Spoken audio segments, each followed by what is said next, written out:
Greetings, tiny wrath-ring imps. So, this video has been a long time coming, and not just because I've been waiting for episodes of Hello Boss to drop, but also because I wanted to see how the story for Hello Boss goes. And frankly, I just can't really wait anymore. Mother of God! Would you look at the time? I'm sure I don't need any introduction if you're familiar with Hello Boss and you're watching reviews of it, but I'm MangaKamen. I've been a bit of a critic of the series for a while now, and I don't really see that stopping anytime soon. Maybe, who knows? The last two episodes for Hello Boss were, well, let's just say there's been some interesting conversations. Attack!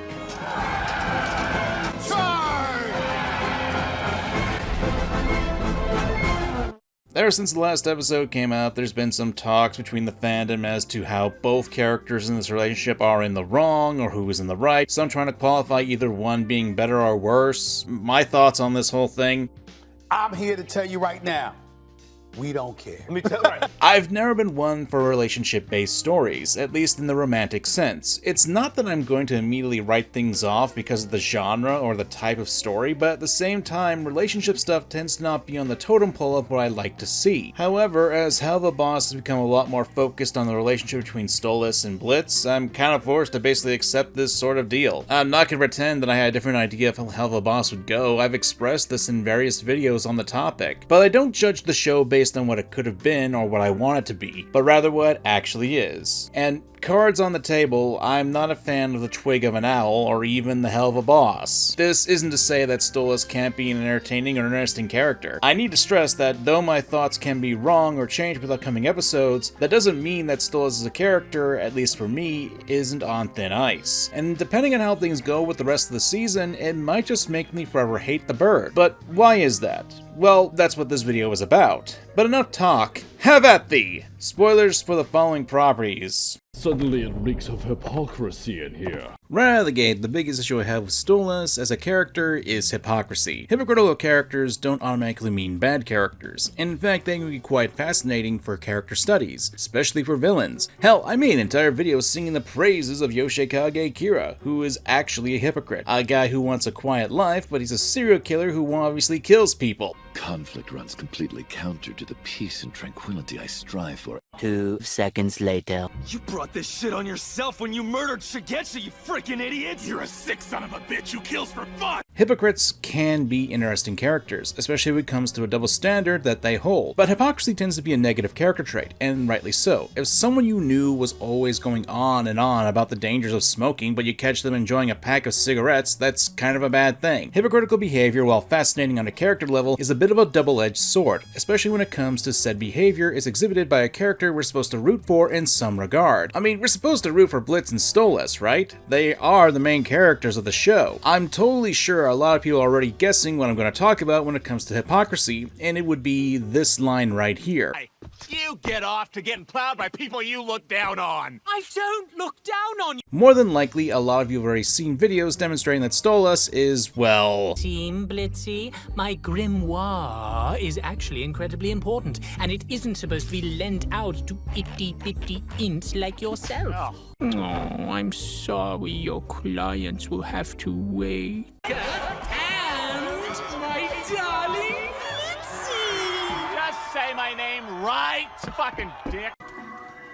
Now remember, this is work and work only. Me and my crew are not here to satisfy your perverted bird needs, alright? Hold on right there, sweetie. If you try fucking my little ass in that park, I swear to You are so cute when you are serious. I think you get the point. Yeah, that's hypocritical. If you try to say that you've never looked down on someone, meanwhile you have constantly looked down on them, even in a playful manner, that is contradicting behavior and can say a few things about the character. That he's either an idiot, or he's gaslighting Blitz. I suppose it could be a fusion of the two as well. That Stolas is unintentionally gaslighting Blitz, and that's something that is possible. Especially when you consider that this scene with the "when have I ever looked down on you" takes place on the day after the full moon debacle, so obviously emotions would be high high, and when tempers are flared, logic tends to go out the window. That's interesting to consider, because when you're arguing with someone, especially if you consider them to be callous or uncouth, you're not going to have time to think your words out clearly. In that regard, I kinda like it. It feels more real to me. Yes, Stolas is a hypocrite here, and it's clear that he's not seeing his words and not remembering his actions. But that's not what I'm referring to when I talk about his hypocrisy. No, what I am referring to is Stolas trying to improve as a person. I'm not trying to say that people shouldn't strive to improve. Hell, even demons should improve. Part of the reason why so many people get involved with characters like Stolas and Blitz is because of their flaws and how they can overcome them to become better people. Either that or they just like watching a train wreck, which can be entertaining as well. And there are people out there who are bringing up the reason why so many people are willing to hold Stolas to less responsibility as for how the relationship with Blitz as a train wreck is because he's actually trying to become a better person and actually improve the relationship. Good look of what love really looks like between two people who care about each other. And realizes, damn, that's not our relationship. This is where he begins to try for them to be more. After the incident with Stryker, he realizes how imps see royals, and then just realizes that their dynamic is just wrong. Which is why he's completely honest about how he feels and severs the obligation between the two of them. Now, that would be a good point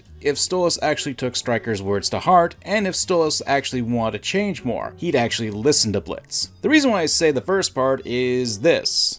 You speak just like that vile Stryker friend of yours, the one who tried to kill me and you couldn't be bothered to come help me. Remember him? If the event with Stryker really showed Stolas how imps see royals, he wouldn't be using the words as a negative against Blitz here. And to point out, this comes right after, "When have I ever looked down on you?" line. At the very least, that makes it hard to swallow that Stolas actually did learn that imps view royalty in that manner. But the bigger thing is Stolas showing that he wants to change. There are two major points to this, so please bear with me. The first is him expressing that he wants to change, and that's all well and good. There have been at least 2 songs, one in the show and one out of the show, that he wants to give Blitz the choice to stay with him in a relationship or leave, and that the deal has put a great deal of stress on the two's relationship. The problem is that we, the audience, see that, but Blitz didn't. There's a bit of an issue with trying to defend Stolas in this matter. We as the audience are privy to Stolas trying to change, as well as his emotions leading up to the full moon's events. But you know who isn't? Blitz. Blitz sure as hell isn't. And that does really matter. Instead of actually trying to talk to Blitz, someone who he wants to actually start a relationship with, Stolas sets up the whole romantic gesture in order to see if Blitz would stay with him. And the whole event essentially goes...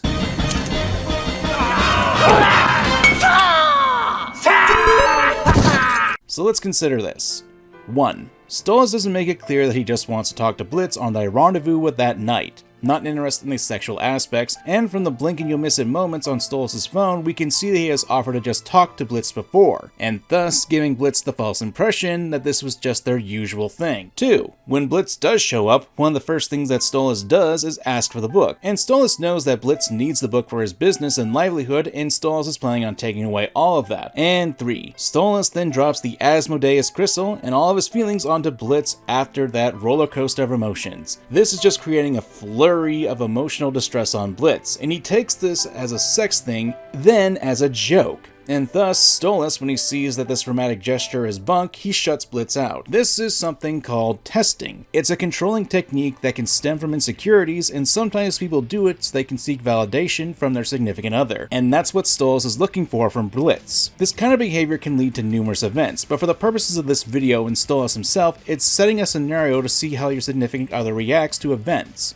It makes the tester into a position of authority, and places the testee into a situation where they can be caught off guard. It's an immature way for people to try to see if their partner will do the right thing, quote unquote. It's condescending and shows a complete lack of respect for them as a person. I want to make this clear, this doesn't have to strictly come from a place of malice. It's something that a person can do out of ignorance, but still have the same effect. Regardless, stuff like this can lead to misunderstandings, and can show that you don't really trust your partner to actually be open with them. And before someone says this line in the comments, before Stolas gave these feelings, he still put Blitz through the conflicting emotions that made the imp go through that whole thing, before putting him on the spot with this question. That is not being upfront. He was still testing the relationship, even if he was being romantic about it and putting his emotions on the floor. Now, I'm not saying that the show should have had them just sit down and talk about their emotions or anything. Unless you're really creative with it, it's not going to make for interesting drama or entertainment. But this leads into the second major aspect that I brought up earlier, and hopefully you notice what I'm talking about here. This whole thing was me talking about how Stolas is trying to change, but his actions don't really go with his words. If he's really trying to do better, he'd actually talk talk to Blitz ahead of time and actually allow the imp to actually think, not putting him on the spot. Stolas does realize that he has the power in the relationship, but because of his lack of being upfront and social awkwardness up until this point, as well as all his sexual actions towards Blitz, he unironically still does what he can in order to have the chains around Blitz's neck, even if he doesn't realize it. It is hypocritical of the character and something that I don't really like, since a lot of people will keep saying that Stolas isn't as bad as Blitz because he's at least trying to change. But frankly, I find that he doesn't actually learn from his actions to be a bit of an issue. For saying that he's learned his lesson, he certainly is doing a great job of forgetting said lesson. To make it clear what I'm talking about,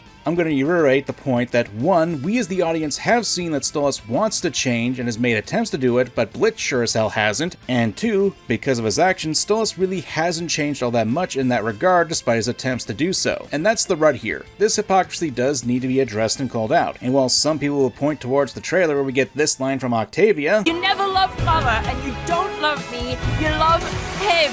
It does hint there are going to be some consequences to Stolas' actions, kinda, but not really address the hypocrisy. It's more focused on how he's a shitty father and him shirking his duties as a Goetia, not Stolas realizing his lack of self-awareness or hypocrisy when it comes to his romantic relationship with Blitz. And this is why it's a bit of a tightrope with Stolas with me. How I find this to be a bit of an issue from a writing perspective, and how I'm actually kind of worried yet intrigued at the same time. There are 3 episodes left for this season, and thus there are chances for the character to actually get held accountable for it. However, please allow me to jump a little bit and explain my worries in this regard. Okay, I'm not here right now. Helluva Boss is one of those shows that can really twist your head around. It has some really heartwarming moments and moments that can make you go insane. I love this.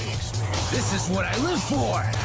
I'm absolutely crazy about it! Like how apparently in Full Moon and Apology Tour take place in the span of 2 consecutive days, but the calendar in Full Moon shows that it takes place in a month that has 30 days, and then Apology Tour takes place on Halloween, you know, October 31st. More like a big ball of wibbly wobbly, timey-wimey stuff. But that's mostly probably just an animation and continuity error, and nothing really to worry about unless you're a stickler for time and details in this series. You did all that in one day? There have been other aspects that make me skeptical about Stolas being confronted about his hypocrisy. First is Ozzy's and Seeing Stars. Yes, most people have talked about how this has been an issue, how there's been a massive disconnect between Blitz and Stolas, where the relationship is essentially dragged into the light, and the two have some sort of epiphany and breakdown. And then in Seeing Stars, it's pretty much ignored, and the awkwardness between those two didn't even happen apparently, and it's only covered up with a text message and Western energy. Well, kinda, it doesn't really help at all. Thing is, the show has a bit of an issue of ignoring plot points established, or when they are addressed, they're done in scenes that are blink and you miss it moments. Or even worse, sometimes it messes with characterizations. Need I bring up the mess that is Luna? Will you be there, Looney? Be where? It's lonely. I won't die alone. I'll be there, Dad. Now go the fuck to sleep. Luna, honey, wait just a... Shit! Looney, please, can we talk? Fuck! I mean, wow, a good throw, honey. I'm so proud of you! Stolas as a character has made a lot of decisions in the show that I think aren't great, but he's a victim of things as well. Some people are just born victims. He grew up in an environment that made him socially unaware of his status. He was forced to wed Stella even though he himself is gay and had a father and heir to the Goetia family. Hell, one of the biggest criticisms I've seen and have stated myself that the show basically took away any sort of wrongdoing from Stolas cheating on Stella in the 2nd season, and basically made Stella into a plain bitch. But it pretty much took any sort of potential for the character and gave a justification for Stolas' actions. I am not trying to downplay what Stolas has gone through as a character, and while I have my issues with some of the writing choices, my main thought process is that Stolas clearly has made mistakes on his own and ultimately doesn't face as many consequences as Blitz does in the relationship. Then again... May, don't say the R word. The R word? You mean real? Look at her, Zook! She's not real! So I bring this up that while we have about 3 episodes remaining for the season that are scheduled for October, November, and December, we also received a second trailer that showcases scenes that potentially have Stolas face repercussions for his actions. As I stated before, I need to point out this is both good and bad. Good that there is some consequence for the bird, but bad because it's not really looking like it's directly tied to the issues I brought up concerning his hypocrisy. At most, it has to do with his responsibilities to the Goetia family and him being a bad father to Octavia, which, hey, she ain't wrong, Considering that we've barely seen anything of Octavia and Stolas' relationship, say for 2 episodes in the entire series thus far, it makes me wonder if it's just gonna be crammed in so we can get that line in the trailer. You never loved Mother, and you don't love me, you love him! I will heavily admit that this is speculation on my part, and I will happily admit that if I am proven wrong about this and Stolas does get confronted with his hypocritical behavior, that's totally fine, and I'll be happy with that. Honestly, when I make these kinds of videos, I'm actually looking forward to be proven wrong by the show. I'd be happy with that. However, again, the show has a bit of a track record of having failings in the writing, as well as not really doing the best it can to explain its world. And no, live streaming important elements about your world building does not count. If it wasn't important enough to include in the show proper, then what you're doing is terrible storytelling. Stolas should face consequences for his actions, and it looks like he will. But this is why I have skepticism about Stolas and his hypocrisy being addressed. I want to make it clear that Blitz is not innocent in this relationship at all. I'm sure a lot of people will assume that I think that, but I don't. In Apology Tour, we're given quite a big dose of Blitz facing his own problems and getting a cold, hard wake-up call. And there are people who will see Blitz as being in the wrong with everything. Or as I've demonstrated in this video, we'll give Stolas a fair bit more leeway in this regard. I just want there to be a call out to Stolas being a hypocrite and how it actually hurts him, without him being told that no, you're not. I make this video not to say that this is a one and done situation. No, it's to point out that there are issues with the character of Stolas, and there are some skepticisms that the hypocrisy will be addressed. When it comes to Hell of a Boss, I've learned that the show can have some really powerful scenes and narratives that can hook someone into it. It got me. Hell, despite all the videos I've made critiquing the series, I would still consider myself a fan of Hell of a Boss. I'm certainly not trying to be doom and gloom with this video. The point was to address the hypocritical nature of a character and show that while I do have faith that there will be some consequences, there are times in the show that has actively gone out of its way to make Stolas out to be the victim and have some slipshod writing choices. And I say this not to demean the hard work on Hell of a Boss, but because I want the best story to come out of the show. Hell of a Boss is one of the leading beacons in indie animation, and has inspired countless people to make their own stories and animations. But to me, one of the weakest aspects of the show is the writing, because contrary to what people would believe, if you think something you like is perfect and void of flaws, then it's only hurting the piece of media in question and closes you off from trying new things. It's best to point out the critiques, the issues, and hope they can be answered in the show. Which, yeah, I'm hopeful that the series can actually work with this well and at the very least have Stolas have some recourse for his actions. Again, while there are some consequences that look to be happening, they're not correlated with my issues with the character and story. Still, I can only hope. It's walking a tightrope, it can lead to something great, or it can make a fall from grace. Well, we'll find out come December, and until then, I'm MangaKamen, and remember my friends, have fun watching no matter what. Bye!